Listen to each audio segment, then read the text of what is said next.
कल की कथा में आपने सुना था कि किस प्रकार आकाशवाणी ने दक्ष और दक्ष के यज्ञ में उपस्थित सभी साधु संत और देवी देवताओं को भी आश्चर्यचकित कर दिया। दक्ष के ऊपर आकाशवाणी द्वारा सीधा आरोप लगाया जाता है कि तुमने अपनी पुत्री की मृत्यु का कारण स्वयं को बना लिया है, इसीलिए इसका अपराध तो तुम्हें लगेगा ही। और निश्चित ही तुमने भगवान शिव की निंदा करके जो अपराध किया है उसके कारण भी तुम्हें बहुत बड़ा दंड प्राप्त होगा। आगे की कथा में देखिए कि जब नभवाणी को सुनकर अर्थात आकाशवाणी को सुनकर सब इधर उधर लोग देख रहे थे, आने वाले पलों का अपने अनुमान लगा रहे थे कि क्या हो सकता है, उस समय भृगु मंत्रों से जो उत्पन्न गण थे, जो भगवान शिव के गण से जो बच पाए थे, वो शिव की शरण में पहुंचकर उनको सारा वृत्तांत सुनाते हैं और कहते हैं, हे महादेव, ये दक्ष बहुत ही गंदा आचरण करने वाला है। उसने शिव का अपमान किया है जो कि साक्षात परमात्मा है। भृगु मंत्रों से उत्पन्न गणों से जो शिव गण बच पाए थे, वो शिव की शरण पहुँच करके सारा वृत्तांत सुनाए थे। जो भृगु ऋषि द्वारा उत्पन्न गणों से बच गए थे शिवगण, वो आकर के भगवान शिव को अपना पूरा वृत्तांत बताते हैं। शिव गण बोले, हे महादेव, ये गर्वी दक्ष दुरात्मा है, उसने शिव का अपमान किया जो साक्षात परमात्मा है। शिवगण बोले, हे महादेव, ये गर्वी दक्ष दुरात्मा है, इसने शिव का अपमान किया है जो कि साक्षात परमात्मा है। अम्बा का आदर नहीं हुआ, शिव यज्ञ भाग भी नहीं दिया, तब सती पिता से पूछी तो उसने शिव का अपमान किया। माता अम्बा का आदर भी नहीं हुआ और शिव यज्ञ में भाग भी नहीं दिया गया। जब सती ने इसका कारण पूछा तो उसने भगवान शिव का अपमान किया। पर सती नहीं सह पाई ये ऋषियों मुनियों को फटकारा, शिव निंदा सुनने के कारण अम्बा ने उनको धिक्कारा। मगर सती इस प्रकार की बातों को सह नहीं पाई और शिव निंदा को सुनने के कारण उन्होंने अपने आप को और अपने पिता को धिक्कारा। वो बोली, शिव निंदा सुनकर मैं जीवित ना रह पाऊंगी, ये तन तत्काल योग अग्नि में अर्पित मैं कर डालूंगी। शिव निंदा को सुनने के बाद उन्होंने कहा कि मेरा जीवित रहना बेकार है, यह शरीर अब मैं योग अग्नि में भस्म कर दूंगी। यह कह कर अम्बा ने अपना तन योग अग्नि में भस्म किया, उनके संग ही कुछ शिवगण ने अपने शरीर को खत्म किया। ये कहकर माता अम्बा ने योग अग्नि में अपने शरीर को जला लिया और उनके साथ ही कुछ शिवगणों ने भी अपने आप को समाप्त कर लिया। जब कुछ शिवगण यज्ञ स्थल के विध्वंस हेतु आगे जाते, भृगु ऋषि द्वारा उत्पन्न गणों के हाथों मारे जाते। जब कुछ शिवगणों ने वहाँ पर विध्वंस करने की कोशिश की तो भृगु ऋषि के उत्पन्न गणों द्वारा उनको मार दिया गया। भृगु के गण बहुत वीर थे, उनके मंत्र की ताकत से उत्पन्न हुए थे। हम लोग किसी तरह बचकर आपको बताने आए हैं। भृगु गण थे वीर असीम, मंत्र की ताकत से उत्पन्न हुए। हम किसी तरह बच कर आए, अत्यधिक दुख से भरे हुए। फिर वहाँ गगनवाणी बोली, हे दक्ष अंत होगा तेरा। फिर आकाशवाणी बोलती है कि हे दक्ष, तेरा अंत होना अब निश्चित है। उसका भी वध निश्चित होगा, जो साथ दक्ष देगा तेरा। हे दक्ष, यदि कोई भी तुम्हें साथ देता है तो उसका वध भी अब निश्चित हो गया है। यह सुनकर सब विद्वान लोग यज्ञ स्थल से थे भाग गए। हम तुरंत सूचना देने को भगवन चरणों में पहुँच गए।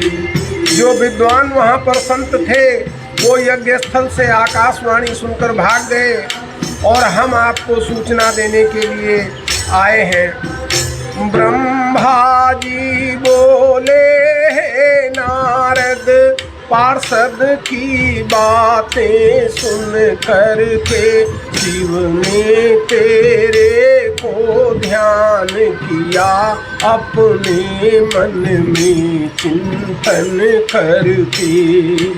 ब्रह्मा जी कहते हैं, हे नारद, जब पार्षदों की बातें सुनी तो भगवान शिव ने तुम्हें याद किया और तुम्हारा चिंतन किया और तुम तुरंत वहाँ पर पहुँच गए और शिव जी को प्रणाम किया।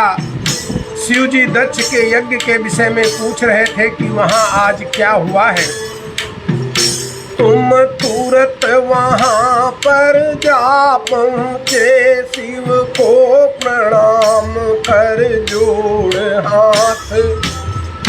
शिव दक्ष विषय में पूछ रहे, यज्ञ स्थल में जो हुआ आज।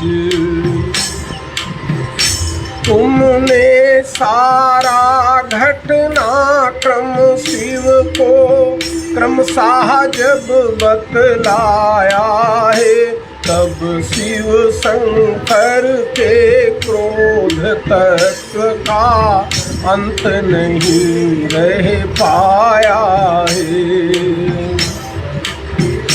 जब ये सारा घटनाक्रम शिव को पता चला तो शिव शंकर का क्रोध तत्व प्रबल हो गया। उन्होंने अपने सर से एक जटा उखाड़ी और अपने हाथों से खींचकर उसे जमीन पर पटक दिया। उसके दो टुकड़े हो गए, एक से वीरभद्र बना। शिव ने निज सर से जटा एक अपने हाथों से खींची है, फिर उसे हाथ में ले कर के कैलाश भूमि पर फेंकी है। उसके दो टुकड़े होते हैं, एक वीरभद्र बन जाते हैं। इतने विशाल बलशाली की वो भय को स्वयं डराते हैं। फिर वीरभद्र को उत्पन्न करने के बाद उन्हें देखकर ऐसा लग रहा था कि वो भय को डराने वाले हैं। जो जटा का दूसरा भाग था उससे करोड़ों की संख्या में रुद्रगण और महाकाली उत्पन्न हुई। दूसरे भाग से कोटि रुद्र गण संग महाकाली उपजी। उस समय रुद्र की श्वासों से ज्वर और रोग अगणित उपजी। भगवान शिव की सांसों से उस समय ज्वर और रोग भी बहुत बड़ी मात्रा में उत्पन्न हुआ। फिर ज्वर, रोग, महाकाली और स्वयं वीरभद्र ने भगवान शिव को प्रणाम किया करोड़ों बार और उनका अभिवादन करके फिर उनकी स्तुति का गान किया। दोनों ने मिलकर के शिव को फिर कोटिक बार प्रणाम किया। उनका अभिवादन करके फिर शिव स्तुति सादर गान किया। क्या कहा? हे शंभु, आप अपने 3 नेत्रों में चंद्रमा, सूर्य और अग्नि को धारण करते हो। मुझे किस लिए बुलाया है? मुझे आदेश दो। हे शंभु, 3 नेत्रों में तुम शशि रवि पावक को धरते हो। मुझको किस हेतु बुलाया है? आदेश हमें क्या करते हो? मुझे क्या करना है, इसका आदेश प्रदान करें। क्या मुझे धरा के सागर को पल भर में अभी सुखाना है? या सब पर्वत को पीस पीस कर धरती पर बिखराना है? मुझे इस पृथ्वी पर स्थित सागर को सुखा देना है या पर्वतों को पीस पीस कर हमें धरती पर बिखेर देना है? पूरा ब्रह्मांड भस्म कर दूं, लोकों को उलट पुलट डालूं, सारी जगती का नाश करूं या सब मुनियों को खा डालूं? मुझे ये पूरा ब्रह्मांड भस्म करना है या सारे लोकों को उलट पुलट डालना है, सारे संसार का नाश करना है या सभी ऋषि मुनियों को खा डालना है? प्रभु की आज्ञा से निश्चित ही मैं सब संभव कर सकता हूँ। कोई भी मुझसे हुआ नहीं ना होगा, मैं ये कहता हूँ। मेरे समान ना कोई है ना कोई होगा, ऐसा मैं निश्चित रूप से कहता हूँ। मुझको ये सारी शक्ति प्रभु आशीष आपके ही तो है। मैं हूँ चरणों का दास आपके, बस कहिए करना क्या है? ये सारी शक्ति भोलेनाथ आपने ही प्रदान की है। मैं तो आपके चरणों का दास हूँ, मुझे बस बता दीजिए कि क्या करना है। चरणों में मैं करता प्रणाम, देकारे मुझे स्वीकारूं मैं। मुझको दे आशीर्वाद कार्य, जिससे पूरा कर पाऊं मैं आपके चरणों में प्रणाम करता हूँ। आप मुझे आशीर्वाद दें कि आपका दिया हुआ कार्य मैं पूरा कर सकूं। सुन वीरभद्र के वचन शंभु संतोष हृदय में धरते हैं। आशीष प्रदान किया अपना फिर वीरभद्र से कहते हैं। अपना आशीर्वाद देकर वीरभद्र से कहते हैं, ब्रह्मा का पुत्र दक्ष गर्वित, उसका अभिमान मिटाना है। उसने मेरा अपमान किया है, उसे दंड तो पाना है। ब्रह्मा का पुत्र दक्ष अभिमानी हो गया है, उसके अभिमान को मिटाना है। जिसने मेरा अपमान किया उसको दंड तो बनता ही है। दक्ष यज्ञ में दक्ष राज ने जब मेरा अपमान किया, मेरी निंदा सुनने कारण उसने न्योछावर प्राण किया। अब तुम काली के साथ जाओ और दक्ष यज्ञ का नाश करो। अगर कोई देवता या गंधर्व तुम्हें ललकारे तो उसका तुरंत विनाश कर देना।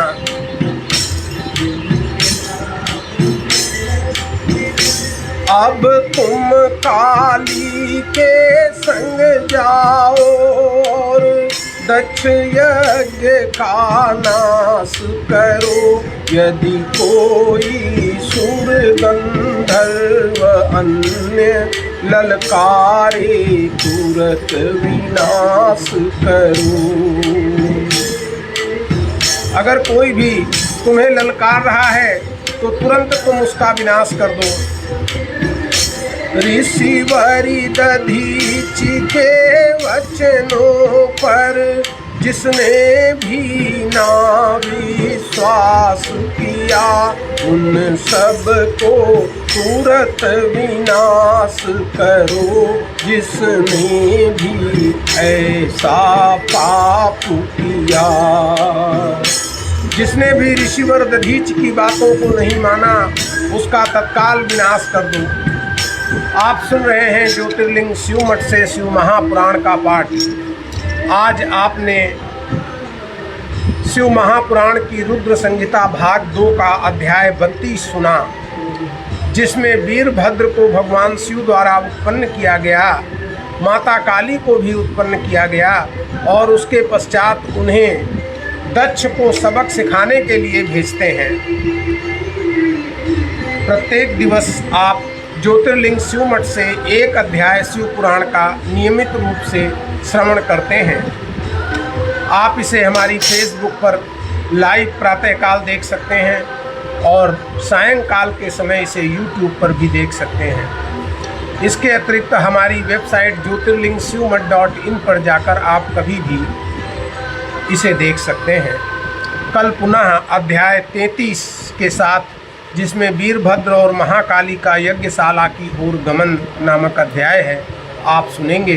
तब तक के लिए हर हर महादेव। जय भोलेनाथ।